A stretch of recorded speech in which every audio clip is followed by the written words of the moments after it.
आज इफ्तार पार्टी का आयोजन किया गया है और पूर्व मंत्री पशुपति पारस जी का भी आगमन हुआ।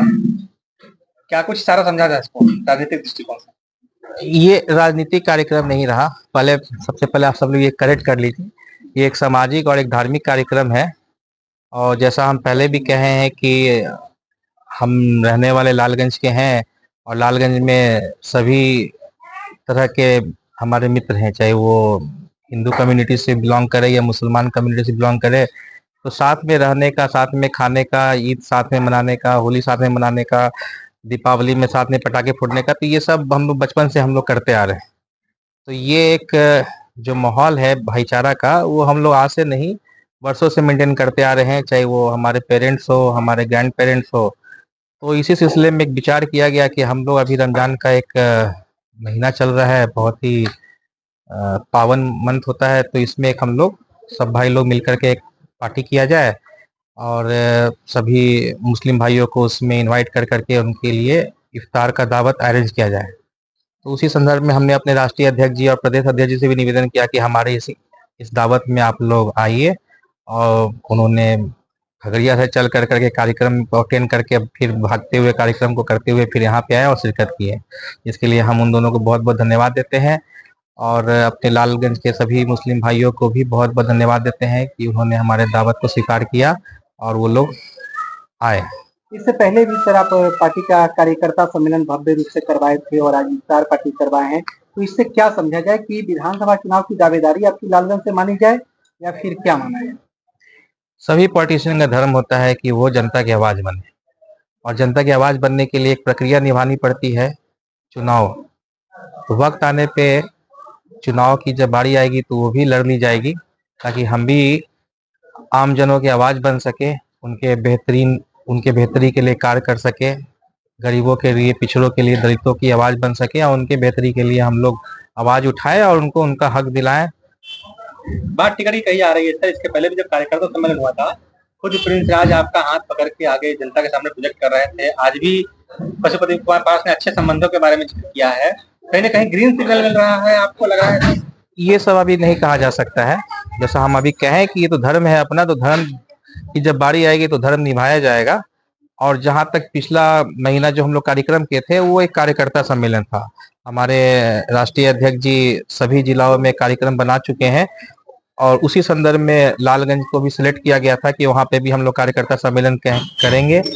तो उसमें हमें कुछ जिम्मेवारी दी गई थी कि हाँ, तो उस जिम्मेवारी को हमने अपने सभी टीम मेंबर्स के साथ मिल करके बाखूबी निभाया और एक अच्छा सा कार्यक्रम हम लोगों ने लालगंज में करा है। विधानसभा चुनाव होगा इस बार, आप की कह नहीं रहे हैं लेकिन ये माना जा रहा है कि आप दावेदार हो सकते हैं। लालगंज में अब तक के विकास को किस तरह से देखते हैं? अभी इसमें बहुत सारी त्रुटियां हैं। अभी अगर हम गिनने बैठेंगे तो हमें लगेगा कि चाहे वो ग्रामीण क्षेत्रों से लेकर के अगर हम शहरी क्षेत्रों तक जाते हैं तो हर प्रकार के, विभिन्न प्रकार के लोग हैं, गरीब भी है, अमीर भी है। लेकिन बुनियादी जो स्थिति जो है लालगंज में, चाहे वो स्वास्थ्य से संबंधित हो या शिक्षा से संबंधित हो और जो बेरोजगारी जो दिखाई देता है युवाओं के बीच में, ये तीनों मुख्य रूप से हमको आज भी वो दिखाई दे रहा है। तो इसमें बहुत ज्यादा कुछ सुधार हमको दिखा नहीं, और ना ही ऐसा कोई इनोवेटिव योजना चलाया गया जिससे पढ़े लिखे युवा हो या जो पढ़े लिखे नहीं है, स्किलफुल भी हो, तो उनके लिए ऐसा कुछ मॉडल बनाया जाए कि वो इंटरप्राइजिंग हो सके, वो अपना इंटरप्राइज कर सके, खुद का अपना लघु उद्योग स्टार्ट कर सके। तो एक ये तो यहाँ पे कमी दिखाई देती है हमारे क्षेत्र में, अगर शिक्षा क्षेत्र की बात करें तो। और दूसरा जहाँ तक शिक्षा का है, तो शिक्षा का तो वो पूरे बिहार का जो डिस्टरबेंस है वो हर किसी को पता है। कहीं बच्चों को ठीक से भोजन नहीं मिलता है, तो कहीं यूनिफॉर्म ठीक से नहीं है, तो मतलब पढ़ाई लिखाई जो है, जो टीचर का जो होना चाहिए एक्टिविटी या जो गुणवत्ता होना चाहिए, उस तरह का उसमें बहुत कमियां हैं। तो अभी कितना गिनाते चले। अब वैसे ही फिर आप आ जाइए स्वास्थ्य पे, तो स्वास्थ्य पे भी हमको दिखाई देता है कि डेली कहीं ना कहीं से हमारे पास कॉल आता ही है कि ऐसी ऐसी समस्या हो गया है, बीमार हो गया है, लालगंज के अस्पताल में गया है, वहां से वो रेफर कर दिया है, पीएमसीएच गए हैं, वहां पे सीट नहीं मिल रहा है, कैसे इलाज कराएंगे।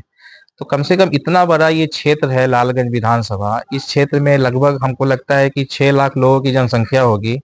तो 6 लाख लोगों की जनसंख्या के लिए एक ऐसा अस्पताल नहीं है कि जहाँ पे इमरजेंसी सेवा जो हो 24/7 हो और हर प्रकार का इलाज जो हो यहाँ पे हो सके।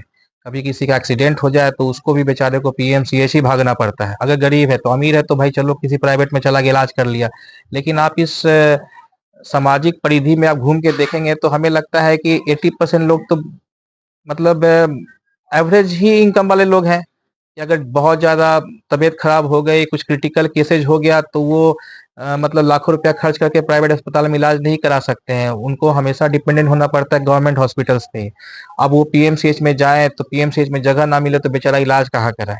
अभी राजगढ़ विधानसभा में सर 2-3 उम्मीदवारों का जिक्र आ रहा है। एक तो बलवान विधायक संजय सिंह है भाजपा से, दूसरा अनु शुक्ला भी दावेदारी कर रही हैं, आप तीसरे होंगे। लड़ाई किससे मान रहे हैं आप? इस पे हम लोग चर्चा बाद में करेंगे, है ना?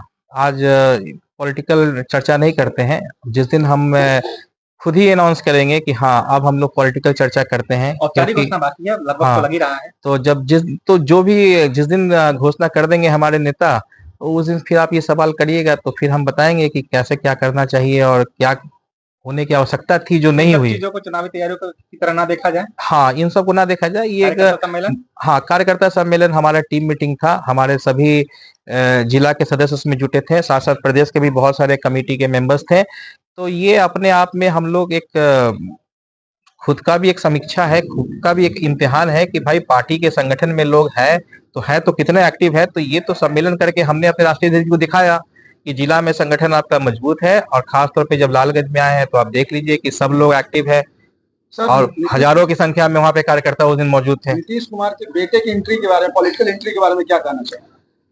अब ये थोड़ा ज्यादा हाई लेवल का क्वेश्चन है, ठीक है। आप अपना नजरिया, आपका नजरिया क्या है? हाँ, नहीं नहीं, बहुत अच्छा है, मोस्ट वेलकम। और सही बात है कि अब सरकारी नौकरी भी लोग करता है तो 60 साल के बाद रिटायर हो जाता है। थोड़ा फिर अपने वो कुछ धार्मिक कार्य में चले जाते हैं, कुछ सामाजिक कार्य में लग जाते हैं, शादी विवाह में चले जाते हैं, कुछ लोग परिवार को देखने लगते हैं, खेत खलियान भी देखने लगते हैं। तो अच्छा है कि भाई जो काफी ओल्ड हो गए हैं नीतीश कुमार जी, एज हो गया है, और अगर उन बेटे आते हैं यंग हैं नीतीश तो कुमार थोड़ा वंशवाद का आरोप लगाते थे, आज वो क्या, वो वंशवाद के खुद शिकार हो गए? अभी उनकी फॉर्मल एंट्री नहीं हुई है ना। और अगर नीतीश जी के पुत्र राजनीति में आते हैं तो हमेशा ये नहीं कहा जा सकता है कि वंशवाद के ही शिकार हो गए हैं। ऐसे आप देखिएगा तो रामविलास जी के, पासवान जी के भी लड़के राजनीति में हैं, तो आप ऐसे देखिएगा तो फिर लालू जी के भी लड़के राजनीति में हैं। काफी सवाल है। क्या कहते हैं, राजीव गांधी के भी लड़के राजनीति में हैं। तो अगर और ऐसा आप सामाजिक तौर पे भी देख सकते हैं कि अगर हमारा गल्ला है, आपका गल्ला है, तो पिताजी के बाद बेटा भी गल्ला संभालता है। बात वो नहीं है कि पिता के बाद पुत्र आ रहा है। सवाल ये होना चाहिए कि जो सामाजिक परिधि में नेता बिहार की जनता की सेवा करते आए हैं, उस परिधि में कितने वो फिट बैठ पाते हैं या नहीं बैठ पाते हैं। अगर फिट बैठ पाते हैं तो अच्छी बात है, is most welcome. Nitish Kumar के प्रति इतना सॉफ्ट कॉर्नर आपका क्या माना जाए? सॉफ्ट कॉर्नर क्या है और हार्ड कॉर्नर क्या होता है, ये थोड़ा सा क्लियर कर दीजिए, है ना। आपने एक सवाल कि हम क्या कहें कि पॉलिटिकल टॉक्स यहाँ नहीं करेंगे, सामाजिक था, फिर भी आपने पूछा तो एक जनरल टॉक्स होता है, हमने उसको रखा। बतौर विधायक के उम्मीदवार बिट्टू गुप्ता अपने आप को कितना मजबूत मानते हैं लालगंज में? वो आप बताएंगे सर्वे कर करके। आपका सर्वे कार्यकर्ता नहीं सम्मेलन किया, नहीं, आपने शक्ति प्रदर्शन किया, हमने तो किया कार्यकर्ता सम्मेलन। तो हमारे जो कार्यकर्ता सम्मेलन यहाँ मौजूद थे, सम्मेलन में जितने मौजूद थे उन्होंने शिरकत की है। अब आप लोगों ने कवर किया, आप लोग विभिन्न विभिन्न गांव में गए होंगे, फीडबैक लिए होंगे, वो आप मुझे बताइएगा। आप कितनी मजबूती से चुनाव लड़िएगा, यही बता दीजिए।